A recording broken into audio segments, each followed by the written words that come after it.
Alexandra, and I am in Richmond, Virginia. And make sure when you are typing in the chat, it says to all panelists and attendees.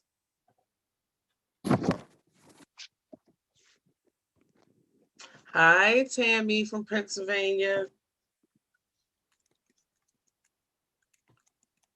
Good morning. Good morning, Myra. Good morning, Luan. Myra's in California. Luan is in DC. Hi, and Danielle, who's with us today. She's in Long Island, New York. I figured And why hi, not? Michelle. Oh, I'm sorry, Miss. And hi, Michelle from Dallas. So we're going to give it a little bit more time to let other people come on in. How's the weather? And is it cold in Long Island today, Danielle? It is. It was 29 degrees when I walked the dog. Yeah. Hi, Emily from Waynesburg. It's cold here in Virginia too. Abnormally cold. I mean, it was about in the 20s. Yeah. Yeah, I've heard it's been very cold down south. Yeah, I'm not used to that. I mean, we do get cold weather, but not like the way it's been. Yeah. Did you get snow? We did. We did, but it was more like ice storms. And so we lost electricity a couple of weeks ago when everybody was, getting the Right. snow. But it was more like ice storms with a little bit of snow.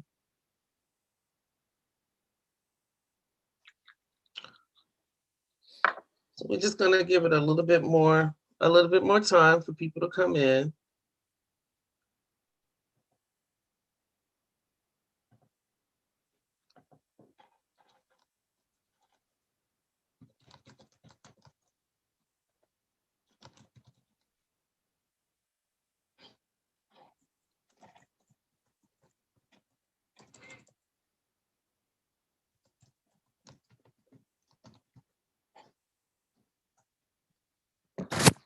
Okay, so we want to just go ahead and welcome you again to our webinar series, Staying Strong and Positive for Ourselves and Our Children.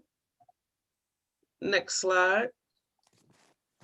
And today I'm super excited. We have one of our guests who's been with us before returning. And the topic today is a recipe for change, best practices for organizing on the outside to see changes in our schools. I'm your host, Alexandra James, the Chief Program Officer at Be Strong Families. We have Danielle Asher with us. She's a family engagement specialist. She's also the owner of Dasher Communities, which is a consulting firm. And good morning, Maria from Washington State. Thanks for joining us so early there, or at least the beginning of the workday. Next slide, please. All right, so the ways to engage. Of course, if you aren't talking, please mute your phone. And that really is for the raise hand function. When you're ready to comment, raise your hand, unmute, and then we will unmute you to be heard. You'll need to unmute yourself. Be patient with us. This is for the chat. Sometimes it comes really, really fast. And then last but not least, very important, make sure you and your typing your comments in the chat that you make sure it's going to all panelists and attendees. Hi, Michelle in Western New York, and hi, Tracy in Kansas City. So here are our agreements to make sure that we're in a safe space, to make sure that we're learning and we're respecting each other. We're going to speak from our own experience and use I statements. Of course, we're going to practice the golden rule. We're going to treat people the way we want to be treated, and we want to bring our full presence. No multitasking, please. And next slide. If you agree to that, please type I agree in the chat.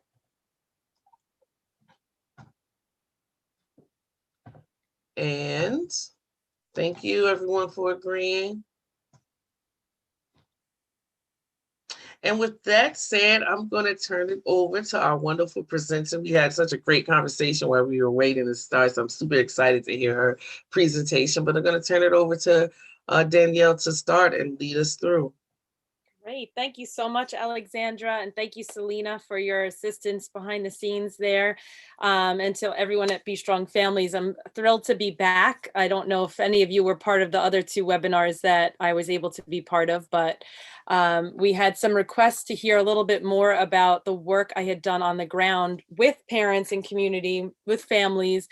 And I wanted to give some practical information, tell stories and give some practical tools and information about groups that organized in the community and pushed into the schools. So that's where I came up with the recipe for change in our schools. And I'm gonna tell the stories and then also kind of lay out that recipe for all of you today. Next slide, please. So there's a lot of words on the screen there. I just like to start off, if you haven't seen me on here before or somewhere else. So like Alexandra said, my name is Danielle Asher. I've been doing this work in community and with families for about 20 years. The main thing I guess about today that's important to know is that I started my work, well, first as a youth minister where I was working with families, but then I moved into realizing that my work in youth ministry was really doing community engagement and community organizing. And then I led into working at a social justice nonprofit and doing community organizing, which is where these stories that I'm about to tell took place today. And I got an opportunity to look at leadership development in action, how important it was to focus around the issues that were affecting our children and families in the community and in our schools, but then watching the tools that were needed to see people grow and become, I always say in all of you, you're already a leader. A lot of these things are already in you, especially if you're a parent. It's like you're a natural born leader when you realize you have to advocate for your child. But sometimes we just have to learn a few things for our toolkit, right? And ways to do things and learn about strategy and different aspects of it. And that's what my role has been. So all these things on the screen that say what I've done, really that's been my role, is being a facilitator, being a conduit, being a support for parents and families and community. Next slide. And I also, do come with experience doing advocacy and policy, and also a commitment to anti-racism, which I always just like to mention because it's at the foundation and the heart of everything I do. So that led me to this year. I started my own consulting called Dasher Communities. And my main thing is just really helping people grow with heart and mastery. So like I said, I think that this work takes a lot of empathy. I think when we have topics that we want to advocate for, it a lot of times comes with a lot of love. And then we also need to have those skills and tools and figure out how to organize and make them happen. So I started Dasher Communities to do just that. And whether that's still doing a family engagement program with a nonprofit that's trying to engage their parents differently and build up leadership development, or whether that's working with a group that has a board retreat and is doing strategic planning and goal setting, I do different types of things. And again, happy to be here doing one of our workshops for you today. So next slide. All right, so today, like I said, I'm going to share with you some stories from the field. And I'll be honest, a lot of times these stories that I tell makes people that are school administrators or teachers a little nervous. I work often with schools, in schools, helping create that bridge between parents and schools and parents and families. But sometimes when parents are identifying issues in the community and they're feeling frustrated and like they just can't make headway in their school, you have to organize from the outside in. And that doesn't mean we're like, setting anything on fire. Doesn't mean we're coming in, blazing, but there is steps and tools that we can take to organize, because sometimes you just have to push in, right? We all know, we've all been there watching things. We've asked for help. We've gone to our schools, we've gone to our teachers, we've gone to our principals, and still feeling frustrated like we can't make headway. And these particular two groups that I'm going to talk about, that was how they were feeling, very stuck, and we needed to take a different approach. And so that's what we did. So if everyone's good, we're going to jump right in. Yeah, you can go to the next slide, Selena. Thank you. So I called these highlights, but some of the things that you're going to hear today, and I just wanted to put them out there because you may or may not identify or may find that these are things you are looking for.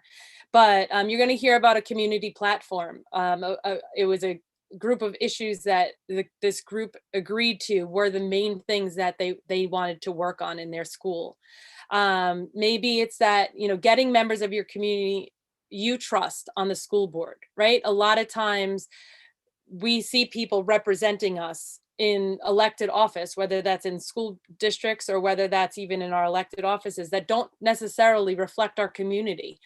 So how do we get people that we trust to be in those roles? Identifying like-minded individuals. So, a lot of times it's like you feel like you're the only one. Like, how am I the only one that cares about this when you probably aren't, right? So thinking of ways that we can identify others that think like us and are concerned about the same things or experiencing the same things that we might be. Getting a policy passed in your district. So one of these stories was very concrete policy that we worked on and talking about that process. And then also partnering with community organizations, attorneys, elected officials, ideas, any partner that's going to help enhance this situation and help you move forward in whatever your goal is. So these are the kinds of things that you'll be hearing as I go through it. All right, so let's jump in. I think, go ahead to the next slide, Selena. Okay, so I'm gonna start by telling you the two stories, and then I'm gonna break down the recipe. And I do just want to say that none of this is a one size fits all. This is what worked in these two schools, and again, they're slightly different stories, but again, it worked. I was there. I was part of it. I saw it happen, so I know that it's possible. So school A, and I didn't want to name any of the schools or name any people particular, so I'm going to speak kind of general. But in school A, it started with two parents that came to me and a colleague I was working with at the time, and we met at a library and we sat down and they shared with us some of the things that were going on. And in this particular district, there were all sorts of different leaders on the school board that were bringing in their friends and families, and they happened to be members of churches and were bringing in a lot of their people from the churches to get hired in the district. And there was about, at the time, I think a 36% graduation rate. There was definitely a lot of inequity and disparity based on race. It was a predominantly Black school, but that was a lot of state inequity and funding inequities that were going on. But then kind of being how things were being handled on the ground, if things are being perpetuated in a way that continued to not provide an ideal environment for those students in the schools. Again, if they're graduating at a 36% graduation rate, when down the block, literally over the train tracks, they had a 96% graduation rate. It was just a very glaring, disparity and inequity that was going on. But the problem was parents on the ground were feeling like it wasn't just the state and the larger government entities, but they were having trouble passing new policies and getting programs in the school that were needed because of how the school board was currently, who was sitting on the school board at that time. So with those two parents, we told them, okay, who else, who else can we bring in? And so they came up with, I said 5, it was either 5 or 6, like about a week later after our initial meeting with them. And their idea was, maybe we need to run for school board. We don't really know what to do. Like they weren't really sure, but they were kind of thinking about school board.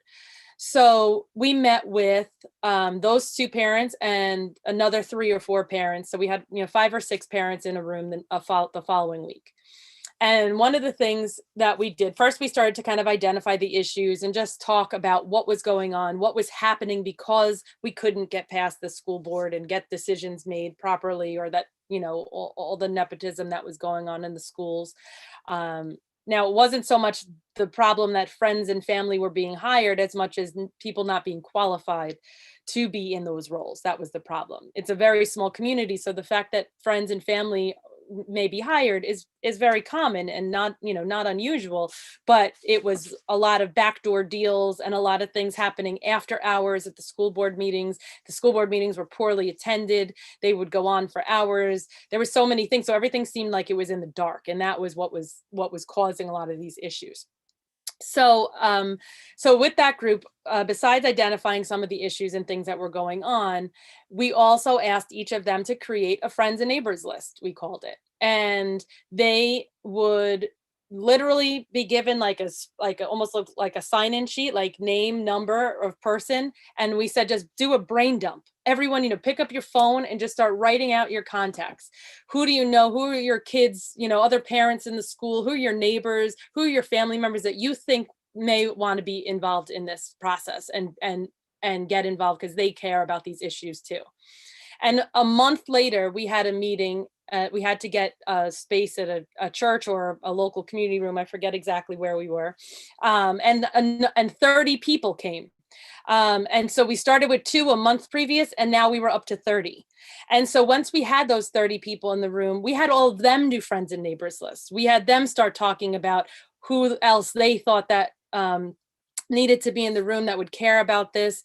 And within another month or two, we had a list of 400 people. From that 30, we started creating a community platform. And what we would do was literally just hang paper on the walls and start listing all the issues in the school district. What was going on? What were people seeing?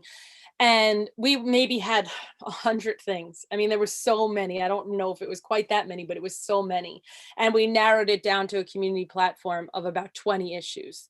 And then also prioritize from there. And this was all through consensus, through all 30 people in the room agreeing and like talking it through. And then once we had that platform, we went door to door and phone banked. So we took those friends and neighbors lists, and we would call the people that were on them to either get their feedback about what they thought about the issues that we came up with for the platform, or invite them to the next meeting or whatever, probably both. But we were surveying people to say, does this resonate with you? Do you feel like this is what's going on? And we would also knock. I mean, I think we knocked every door in this community more than once. I remember spending much of my time on people's porches talking about what was going on, and showing them the platform and asking them what was missing and what did they think. And everyone had a story. And the parents that were part of this group, they were doing the same. We would do it together, and go door to door and have conversations. Sometimes we would even have barbecues at the park, bring people together to have these conversations, like whatever would bring more people in, because we wanted as much buy-in as possible. And then as our group continued to grow and also stabilize, we decided that it was time we needed to prioritize. And they decided, going back to the school board, that what was really needed was there was 2 things. The issue that they felt was predominant was that there was a nepotism issue, and that people were not qualified that were being hired at the district. And again, I did not make any of these decisions. I was facilitating a process that helped them narrow down what the issues were. And so with that, we partnered with a local college, a local law school that was doing a nonprofit social justice project. And we had 2 law students that would come to our meetings and started working with us on language to create an anti-nepotism and also a conflict of interest policy. So what was so incredible, I mean, it was truly one of the most grassroots processes I've ever seen. The parents and community members would talk about what was going on, and they would talk about what they felt would be best for the school and what was needed. Like, for example, wasn't that we didn't want to see friends and family hired, it was that we wanted to make sure there was a clear, transparent process that anyone going for a job would go through, that it wasn't going to be hiring behind closed doors, that if there was someone that you were related to on the board, that you recuse yourself from the vote, different things like that. I always felt like it was fair, and that the law students would then turn it into legalese, so that it was a policy that the school district could really use. And then from that point, some members of this group were actually decided to hold endorsement interviews to find people that would also run for school board simultaneously. So the group was using the platform as an opportunity to say, okay, do you believe in these issues? Is this something you care about? And if so, we want to support you for running for school board. And ultimately ended up electing people to the school board. In the meantime, those that were focused on the anti-nepotism policies and the conflict of interest policies, they continued to meet with the law school and then advocate. So again, went back door to door, asking people how they felt about the policy, sharing the talking points to make sure that people supported this. Of course, there were plenty of people in the community that opposed. There was a lot of challenge in this. However, the group felt really strongly that they had a lot of support. And the goal was that though some folks went off to run candidates for school board as part of it, the rest of the group was really focusing kind of on that nonpartisan, we don't really care who's on the school board. If you believe in this community platform, we want to support you. And so we're going to show up at that. They had a date for our school board meeting that they were going to all show up and present this idea to the school board. So that was exactly what happened. They ended up I think they had like 3 or 4 months to plan, and the particular school board date, they flooded the school board meeting with 200 parents and had different speakers get up and present the community platform saying, no matter who gets elected to the school board, this is what we care about, this is what we want to see, and started raising the issue of anti-nepotism. So I'm going to pause the story there and share the full outcome with you a little bit later. But hopefully you heard some of those things that show you that this kind of thing isn't so impossible. But they did start pushing in, and we saw some great change that followed. So let's go to the next slide. So School B, this was one parent who came to me. She was very passionate about Common Core standards. This was kind of at the height of all the Common Core stuff, and she had a lot of there was a big Common Core movement that happened. I'm sure it was around the country, but I'll say on Long Island it was huge. And I'm not taking a stance on how I feel about that, because I know there's a lot of argument on either side of Common Core being good or Common Core being negative, and depending on where you stand. I was never taking a stand. But this parent felt very strongly about that. And the other major issue that was going on in the school that she felt was overcrowded classrooms. Like really the classroom size was just growing and growing and growing. And they felt the children were just not getting what they needed because they were packing kids into the classroom. So she was very concerned. She wanted to start something. She was on the PTA, and her particular PTA, she felt like she had tried to raise these questions and tried to create awareness and get parents on board that maybe this would be something the PTA would get involved in. But the PTA was so heavily influenced by the principal and the other administrators at the time that their agenda, it was like, nope, we can't talk about that. We can't talk about that. But we could talk about that scholarship and this fundraiser and this, talent show. But she was getting very frustrated because she was constantly getting shot down because it was really the principal's agenda. So she came to me to say, what do I do? PTA a lot of times is the voice of parents in the school. And I really feel like I'm just banging my head against the wall. And so she ended up having about 10 parents that she knew. It was like the same kind of thing as the other one. I said, hey, parent, what do you think? How many people do you think you can maybe pull together that would be interested in this? And she started her friends and neighbors list and came up with 10 parents, and we met in the basement of her home. And we started the same kind of process, listing the different issues that parents were concerned about. Now, that group, it ended up being not so much what my original parent had come to me about. I think some of the Common Core stuff was a concern, but the class size wasn't as much of a concern for other parents. So they came up with a bunch of other issues that seemed to be the ones that, even though everyone kind of had their own opinion, there were always kind of reoccurring themes and connections of issues that parents were coming together around. So they ended up narrowing down and almost changing the agenda that they worked around. And then that group of 10 also continued to do friends and neighbors list and invite new people, that we ended up 20 or 30 parents in a church at that next meeting. And they also created a slate of issues, and they began to meet regularly.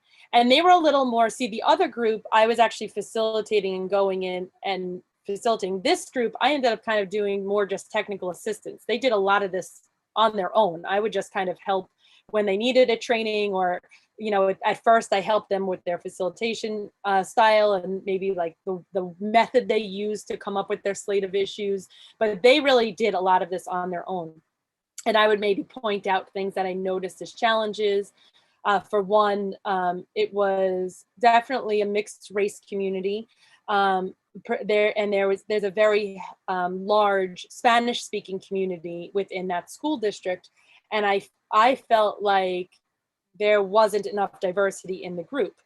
And I wasn't there to dictate, you know, what they did, but I just kind of, you know, I did speak to the group about, you may want to consider this. I feel like there's so many parents being left out of this, because this district was a lot bigger than the other one. It was hard to reach everybody, but I felt like it was worthy of being intentional, because if these parents felt like the communication between them and the school district was lacking, I could only imagine how this large group of the Latino families were feeling in the same type of situation. And I was very pleased that down a little bit down the line, they did heed my advice and created relationships and liaisons where they were working very closely with a lot of the families, the Spanish speaking families, and making sure that their voice was part of this this campaign. So that's it. I was there for those types of things, just pointing out different things. So this group ended up running people for school board, and it ended up going on for years, where they got 1, and then they got 2, and then they got 3, and started really shifting what went on in the school as well. So let's go to the next slide. So before I move on to the actual ingredients and directions for our recipe, I'm talking a lot. I really prefer to do more interactive stuff, but I wasn't sure how to tell the story without talking too much. So let me pause for a minute and see, does anyone want to type in, what are your reactions to these stories? What are your thoughts? Anything? Does it sound relatable? Does it sound like, wow, I would love to be able to do something like this? Have you done something like this before? What are you feeling? Alexandra, did you have any thoughts while people are getting there? Sure. So my first thought was an issue that I had with my twin daughters, where I went all the way to the parent engagement office and the head of that office, and they didn't. This is when my daughters were elementary school. They didn't solve it, and but then like a year later, after we had moved out of the district, they wrote me and asked me to be on this parent engagement council. And it was just so backwards to me, like, and I ended up being on the board of directors because I was the CEO of a nonprofit with this person. They were like, oh, I said, yeah, but when I called and reached out, so that feeling of not being able to make a change within the school, within the school, I've definitely experienced that. So I identify with that in the first story. And just the things you did, I think, were awesome. I always love organic grassroots movements. So Dana said the situations are very similar to my experience with the schools here. Where are you, Dana? I forgot. I don't think you weren't. She's in Milford, New Hampshire. Yeah, I think, I've done a lot of family engagement work around the country, and I hear this similar things, that there's a lot of similar situations around in schools everywhere. And, I think a lot of times, that's why I started off by saying I'm a community organizer, because this is a different approach.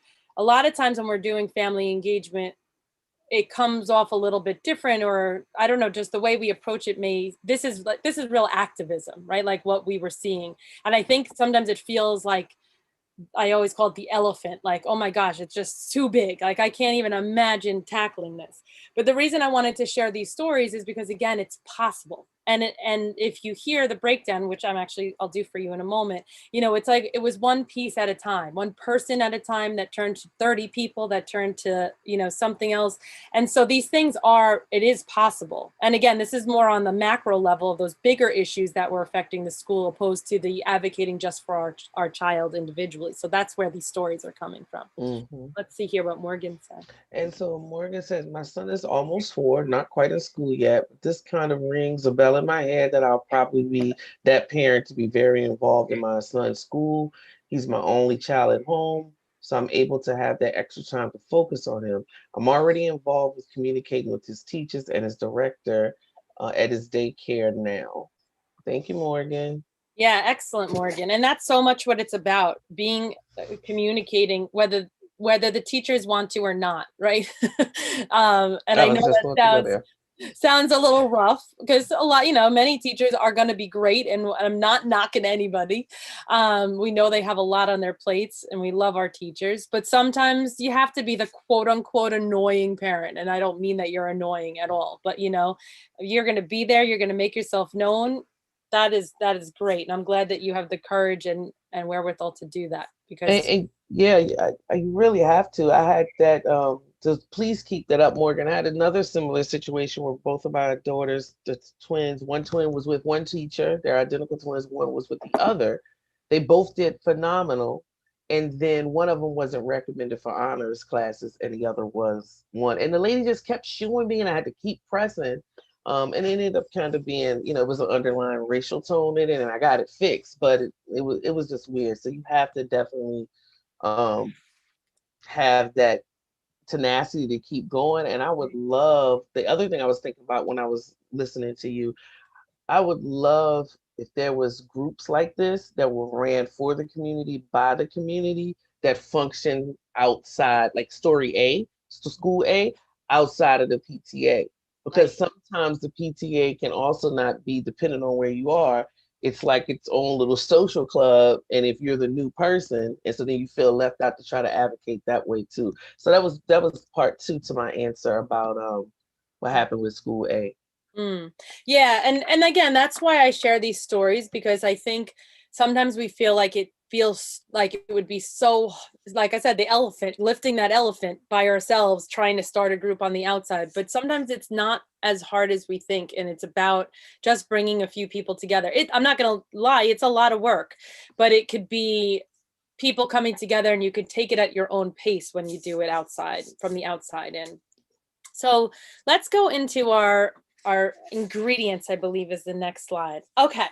So I broke it down because I came up with this idea of it being a cute little recipe. I wanted to pull out the different pieces for you. So these are kind of just the overall things that you need. So I heard someone say this to me, actually one of my mentors, one of the first trainers I ever had, a fire in your belly. And I always use that expression when I'm working with groups and with parents, is like, whatever you're doing this about, you got to feel that fire in your belly. Like whatever the issue is that you want to change. And these things all apply to anything, whether it's a change in the school or a change in your community, that these all apply for the same reason. But like, what is that thing that keeps you up at night, that that even when it gets hard, and even when people tell you no, oh, you can never change that, that's the thing that you need to be like, but it's inequitable, there's injustice, this is hurting families, hurting our children, and it just won't leave you alone. That fire is burning in your belly, because at some point you're gonna feel like giving up. Why am I doing this? It feels so worthless. And if it's really important to change, you need to either have that fire to keep you going, or at least enough fire to pass the torch to someone else if you aren't the person that's going to be able to carry it forward. I just want to see the comment here. If the parent doesn't advocate for their children, who will? Whether in kindergarten or as a senior in high school, my boys needed some level of advocacy. Now they are adult. I see that they learned from my involvement how to empower themselves too. Absolutely, Dana. That is, a lot of times we think when they're younger, we need to be there, but not when they're older, right? But child development teaches us that we need to be there as much as we can throughout their lives. And that our children do learn from us always. I hear this from my parents all the time. Whenever I interview parents, I always do that, ask that question. How were your children influenced by watching you be a leader? So I love hearing that now they're empowered for themselves as well. Thank you for sharing that. Okay, so next I go to patience. It's hard for me sometimes with patience. I want things yesterday, especially when it is for our children. Don't tell me to wait. But we need a lot of patience. And especially because, a lot of times when things are unjust or not going the way they should for our kids, you know, you turn into mama bear, right? Or papa bear, and you're mad, and it would be easy to go in guns blazing, right? But we need patience for the process. We need patience to make sure that we are going to get in the room to find a balance of like, you have these emotions, but you also know you need to be in the room to push things forward, right? It's like, there's so many things we need patience for. We may think we're going to get something passed this year and it takes another 3. We may think we're having 10 people show up at a meeting and only 3 show up. That doesn't mean 10 aren't coming next time, or 30. So patience plays a role in so many different aspects of it. And don't get me wrong, the example about, feeling that anger or agitation about when something's unjust, I don't, I'm not trying to squelch it. Just sometimes you need that room where you can vent, and then you need this room of strategy, right? So those emotions are real, and I'm not telling anybody not to have them, because they're real. Again, especially for our children and injustice.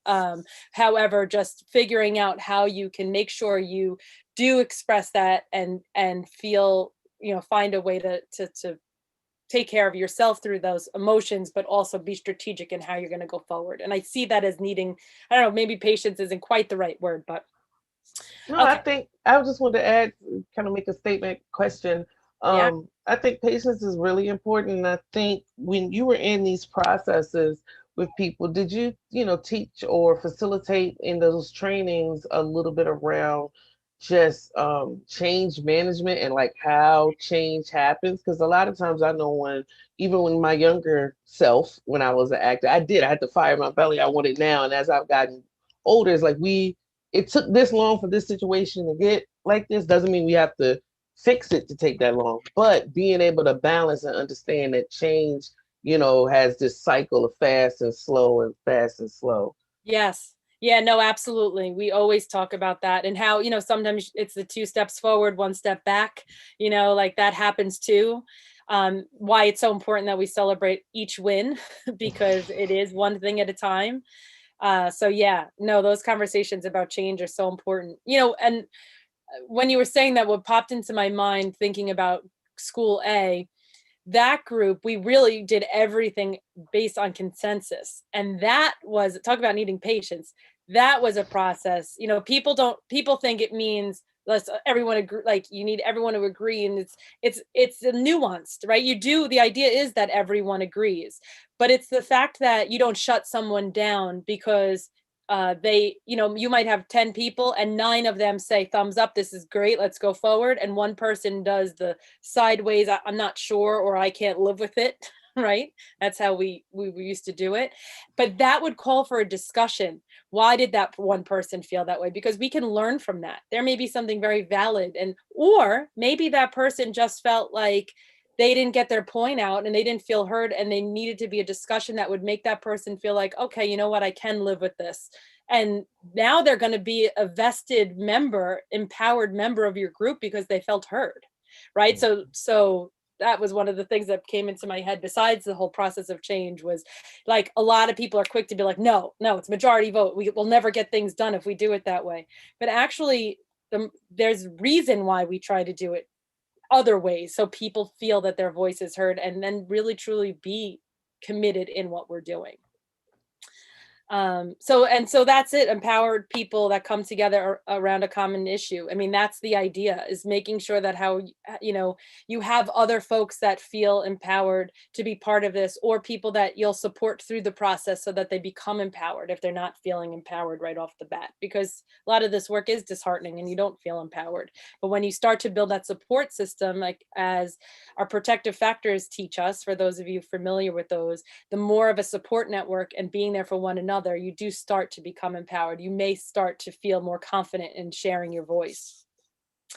So then you have your worker bees and your supporters, right? So the worker bees there could be 30 people. There's always going to be 3 or 4 that do most of the work, maybe 2, right? Like, that is common, and it's also exhausting, but it is the nature of human beings, right? Some of us are do worker bees, and some people are supporters in the background. You need those people that you're going to call to work, and then you need those people that are going to, like, hey, we need 100 people posting on social media, and those are your supporters that are going to jump in and do that, right? So you can call on them for some things, but not others.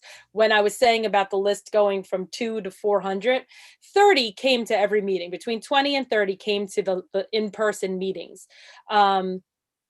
We had 400 we would call and ask to do things, whether that was send letters or sign a petition, or when we did the meeting where 200 people were set to show up at the school board meeting, they came from that list of 400, right? So not everybody was coming to every meeting, but we did try to always include them. Those were the people that we surveyed when we wanted support. So those are your supporters that can be just as important to kind of boost what you're doing. So a specific goal. So this is where a lot of times folks go wrong, and I'll go into goals a little bit more later, but having a really clear goal and specific is an important part of this. Not just generally like, hey, we need change. No, what are we actually trying to change? But like I said, when I get into directions, I'll go into that a little more. And then clear, straightforward messaging, how we're going to talk about the issue, and making sure everyone's on the same page. An identified target. So when we're looking at how we're going to get something, we need to know who the decision maker is that's going to get us what we want, right? So in this case of School A, we knew that to end nepotism, we needed to change the school board members. So there was kind of two different things, but our target was the school board members. We needed to convince the school board members to adapt the policy into the school district. And then the other, like I said, that other section of the group were like, well, we'll never do that, so we need to flip the school board. That was kind of a side, but we knew that the school board members were our target. Those were the folks we needed to convince that the policy was important and needed to be put in place, and we needed them to support the larger community platform. And then partnerships with organizations, elected officials, other leaders of the community. So yeah, a lot of times finding, like, so I'm in story A, I mentioned we worked with a law school. That was such a gift. That 20 years of doing this work, that was truly one of the best partnerships I've ever had, that we had this group pro bono working with us, writing the policy for us. And, they had skills we needed. The parents would speak in their common language and how they felt about what was going on, and we could keep it real and not have to color code or change our vocabulary and just be like, yeah, that's messed up when they do this, this, and this, right? And then the law students would say, okay, in law language, this is how we would say that. And then they came back and were working with us, right? I've had other groups, it's why groups bring me in. So again, you might have all these other ingredients, but maybe I just don't know how to facilitate the meeting well, or we're not quite sure we have 20 things we want to work on. We're not sure how to narrow it down to one. We need someone to help us, right? So those types of partnerships are so important. Or having elected officials. So again, School A, we actually had the Commissioner of Education in New York, as well as our local regent, who are the people that do the regulations for education law in New York. They were supporting us and helped make calls and helped highlight this issue as a major issue. Having partnerships like that were huge. Having some local elected officials, we had a county legislator that actually would speak up on our behalf at times. Even though as a county legislator, he had nothing to do with this, but he was someone that just was close to the community and used his authority as a county legislator to say, I think this is really important. So those are the types of partnerships I mean. Any questions before I move on? I haven't lost anybody, so that's a good sign. Just wanted to share, this is much needed task, but have to be honest, as an educator working in the districts with all the inside real facts. I had to enroll my son in private school after ringing to light things that were not correct, etc. I had to come to grip and weigh out my options. Did I want my son to be in this battle? My employer did not see me as a parent, just as an employee. Yeah. I'm sure that must have been a very difficult situation, and you did what was right for your child, which any parent would at the end of the day. Yeah, thanks for sharing that, Tracy. I think that in partnerships also, I will say there were people inside the school, teachers, and some administrators that were supportive of this as well. Finding those like-minded teachers who, Tracy's story is such a great example. She might not have been able to be up front in a situation like this, but she as a parent also needed that support. And so finding ways to even if it's not as public, but support one another, because there are a lot of teachers and people within the school staff that will be in agreement and want to see these changes as well, but doing it in a way that doesn't jeopardize them. Again, all about building that support system and finding one another. And we definitely had that in both of these scenarios. So, all right, let's move on to the next slide. Oh, just a couple extra things. Analysis of the community and landscape. So understanding where your challenges are. Now, again, there were a lot of people that were against what we were doing because they were members of the church where their leader was on the school board, or they were members of, or they were somehow benefiting from this, or maybe they just didn't see it as a problem. And I'll be real honest, because I know I can be with Be Strong Families. The fact that this was a predominantly, community of color, and I was a white woman that was coming in, that caused a lot of question for people. And I know I learned a lot from this experience. It was actually one of my first experiences as a community organizer, and I learned the importance of building relationships and trust with folks of color, and on Long Island, it was no secret that we're very segregated in our community. So I grew up in a different type of community, and I was very honest about that and built my relationships and made sure to learn to listen and believe others and not make it about myself. Why did I start saying this? But not everybody cared, right? Some people just didn't want this outsider, whether it was because I was a white woman or whether it was because I just wasn't from that community. Some people were like, what the heck are you doing here? Get out, right? And it wasn't me. This was it was the group. Again, I was just a conduit, but I understood, some of that apprehension that people had, or, maybe it was just judgment and whatnot, but there was a lot of different things that caused different challenges. And it was important to understand that landscape. Yeah, and definitely navigate it with grace, which I'm sure you did. Oh, thank you. Well, back in those days, I probably had a combination of grace and complete sloppiness, but I learned a lot from it. Tracy said, Danielle, I appreciate your compassion and dedication to this charge. Thanks, Tracy. Thanks, Tracy. Thank you. So know your partner's strengths and challenges. That speaks to both the other, community family members in the room, and also other organizations and people that you work with. Don't think, oh, I work with, Joe, and Joe's part of, the Children's Association, just making up something. And so Joe's going to probably bring like 10 parents to the next meeting. But meanwhile, Joe's never brought another person to a meeting ever, right? But we seem to make associations and assumptions. So just know what your folks' strengths are that you're working with, and organizations as well. Find groups that can teach you skills that you don't have, or take aspects of what you need. So like I said, sometimes it does help to partner with an organization that does strategic planning, or knows how to do goal setting, or knows how to teach you about the legislative process, or whatever it may be, and find those partners. Identify who they are, and see if you can work with them in a way that's going to be productive and helpful. So next slide. Okay, so I'm just going to keep going because we're running out of time. So some of the actual directions, and tasks that you can do.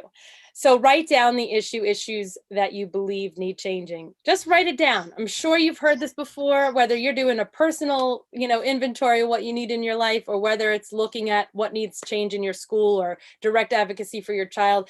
Write everything down. When you write it down, it helps get it out of your head. It helps you look at things from a different perspective. When like I said, that big sticky paper, we would put it all over the walls. I don't care if it's old school and I could be typing it up. I would cover the walls in the sticky paper, and we would write every issue out that people named, even if it was something that we might have even thought was a little silly. like the lunch trays are blue and they should be green, like, because you'll hear it all, right? And it didn't matter. We would put it up, and then as a group, we would start to narrow it down. But having it in writing, again, validates your experience, validates, gets it out with in your head, helps you organize, helps you look at it, analyze it differently, especially when you're working with a group. But you could start even with yourself. Make a list of every person that you know or you think would be interested. So that's like the family, what did I call it? Friends and neighbors list I was talking about.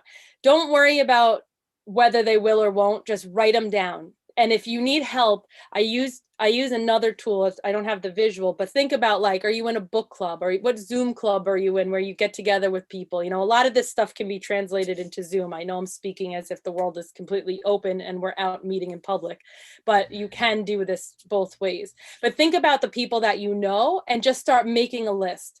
And those are the people that you can ask to be part of this with you. You have a question. It says, do you have suggestions for communicating with folks who immediately get defensive before a new idea is fully expressed? Yeah, it depends on the situation, right? When there's a couple things, right? So someone that immediately gets defensive, it's like, we can take a breath and remember not to react to their defensiveness, right? And pose questions to them to kind of hear what it is that they are feeling, like, what, not like, hey, why are you reacting that way? And starting the back and forth, but maybe hey, I hear what you're saying. Can you tell me a little bit more about that? Or what is it that is important to you? Or what is it that you feel is the issue? Or can you share, like, wow, I hear that must be something that's like really under your skin. Can you share a little more what that's about, right? As much as sometimes we want to get defensive back. And sometimes what people just want to be heard. If the person is defensive to the point where, like, they're just not going to give up, they might not be part of the group, right? That might not be part of the like-minded group that's working on this. Maybe they'll be great to work on something else with you. But I think that if we, as the listener or the person that's approaching that person, takes a moment and remembers to, like, even just take a breath and say, oh, wow, I hear that sounds like it's really frustrating you, instead of coming back right at them, you could really be surprised at how you may change that person's demeanor and what comes back at them. I talk about this a lot when I'm talking about relationships with teachers and parents, and sometimes those difficult conversations that we need to have. But it's the same with our community members and, other parents that we work with. I hope that was helpful. Um, so, okay. So, and if anyone else has any other suggestions, please feel free to type them in for Virginia. Great. Thank you. Good. I'm glad that was helpful. So create a plan to reach out to them. And so this one is just about, once you create that list, there's so many different ways to reach out to people, right? A lot of us use text today. I am always going to still be a fan of calling people and, like, trying to reach them directly. Maybe for you, it's Facebook Messenger. Maybe for you, it's sending them a TikTok. I don't know, whatever it may be. But be intentional about how you communicate with people. This isn't just a, like, hey, what's up? What's going on? But hey, I want to invite you to something. Or hey, I was curious how you felt about XYZ issue. But be intentional about it. But you can decide, when you look at your list, like, what is the best way to communicate? There are some people that I know, if I leave them a voicemail, they are not calling me back. But if I text them, they'll respond in a second, or they'll email me back, or, so you have to determine, in this day and age, used to just be like, you call them or you go knock on their door. Now there's so many different ways to communicate. So just, keep it real, not just what you want, but what is the way you think they will best communicate with you, and make sure that you do that. And don't be afraid to reach out more than once. Oh, next slide, please. And try all those different ways too. I found, like, if you don't know what's their favorite way to communicate, just do them all. Do them all, exactly.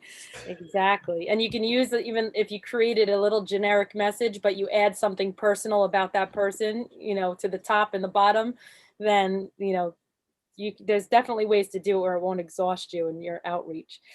Doing something like a general Facebook post, hey, calling all parents, I need your help for XYZ. You might get one or two. You might get that might be something you can try, but then every person that comments or every person that puts a little heart or a like or a hug, you call them, email them, direct message them. It's like, so some of those general, even if you attend a meeting and you announce it at a meeting, you're a lot less likely to get people to be like, oh yeah, I want to do that, opposed to one-on-one conversations with people. So just keep that in mind too. So this I've already talked a lot about this, having an agenda, so when you do finally bring people together, again, whether it's on Zoom or whether or not we're fortunate enough to be in person, COVID safe, of course, make sure you have an agenda. I oftentimes, especially when I'm working with parents, I like to kind of use, always have people introduce themselves, kind of lay out the general idea of why people are there. And the first session is always a great opportunity. Like that whole thing I said about venting, and you can vent and vent and vent and it goes nowhere. Well, maybe the first session, that's okay, right? Know that the ask at the end is, okay, we're going to come back together and look for solutions. But sometimes people do just need to get together. And I've watched it again and again, that when parents get together and find out that they feel the same way as the 10 other parents in the room or similar, or, it's like just a sense of relief to know you have that support and people you could talk to about it. And then make sure that by, if you can't do it in the first one, but then having a follow-up meeting right away that isn't going to be necessarily the venting session, but this is when we start to talk about solutions. So just kind of think through how you can set up an agenda. And just one other quick tip, I always start my meetings with like an intro, something even as silly as what's your favorite color, or tell us something we don't know about you as you go around and introduce yourself, just to warm up. And that way everyone in the room got to speak once before you get into what's going to become, much more important and meaningful. But it like puts people at ease to know that they just, I don't know, to get their mindset while they settle into the meeting, again, whether it's on Zoom or in person.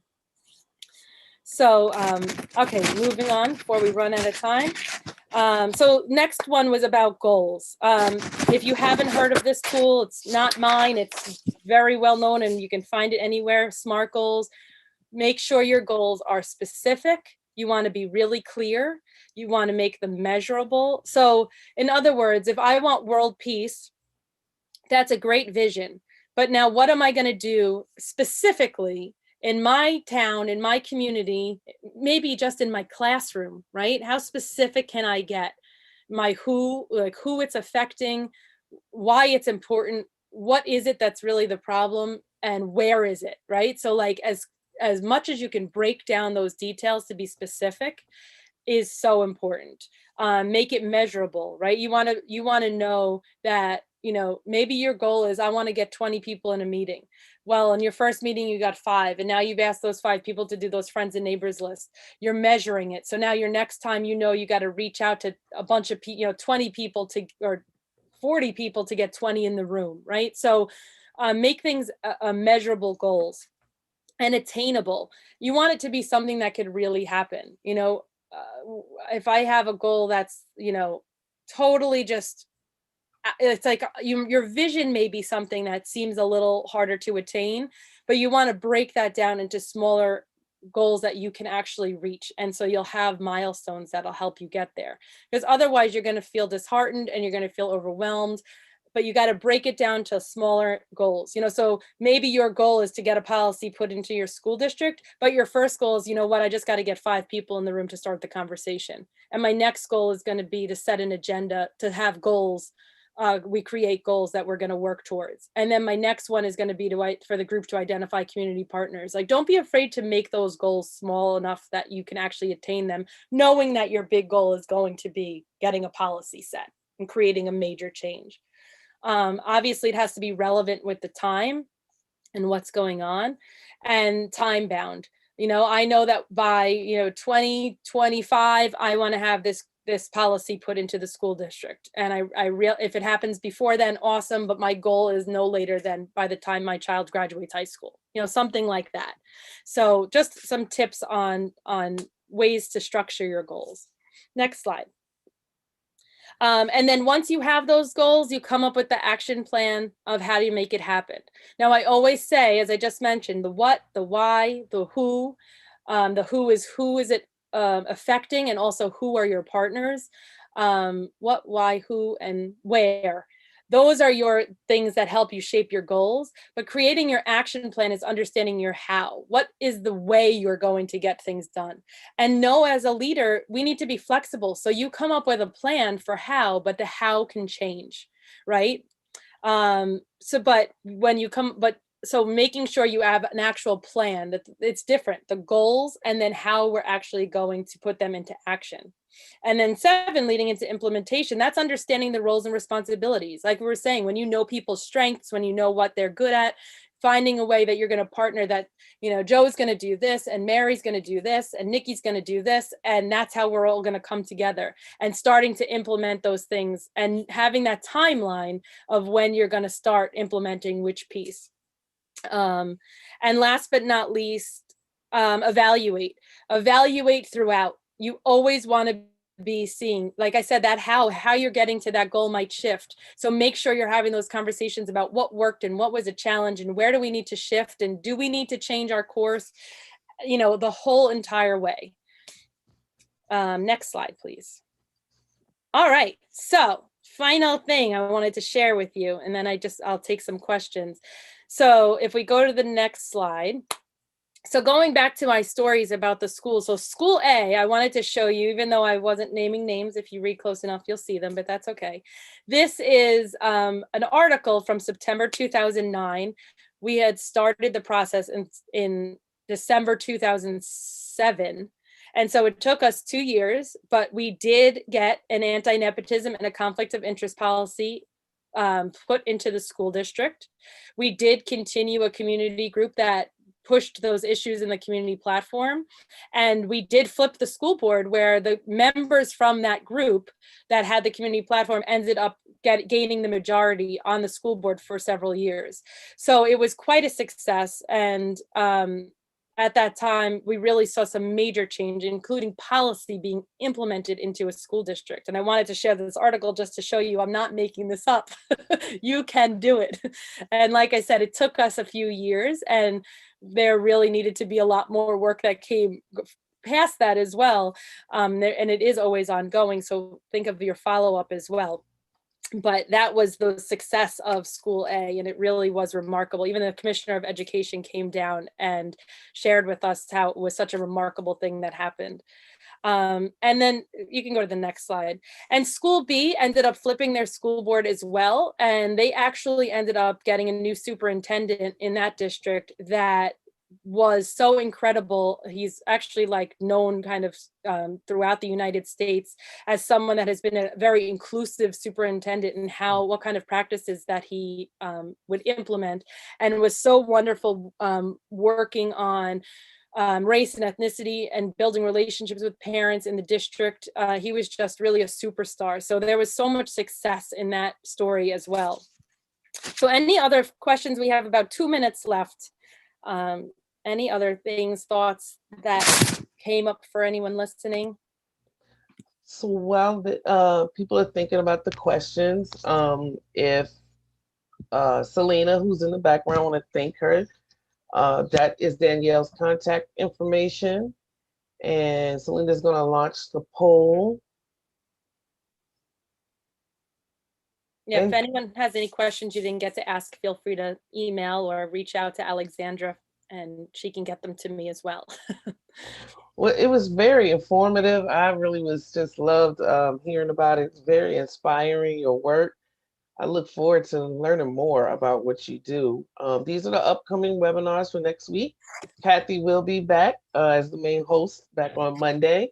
So you see the webinars that we have, the Yoli will be back with us, and the other presentations. So make sure you check us out and come visit. We want to do our Amplify really quick. If you could type into the chat something about, not necessarily a more perfect union, but I'm going to say about this particular presentation that Danielle presented for us. I think I would say, hashtag parents can do it, or hashtag the community is capable to make change. So if you could just put those amplifiers in the chat for us. And next slide, Selena. Also, we have our masks. Don't forget, support us as we do this work. One has a Be Strong Families logo. The other has the Amplify hashtag. And of course, that is Andrew and his wife. His wife works in the hospital, so they were very grateful. Tracy said, Amplify, we're all in this together. Tamara said, Amplify, right is right. Next slide, please. And of course, if you or you know a colleague that would be great to host a webinar, make sure you contact our CEO, Kathy at Be Strong Families. Danielle said thank you to everyone. We want to thank you, Danielle. Thank you, Selena, for being our tech support. And most importantly, thank you all for sharing this time with us. We look forward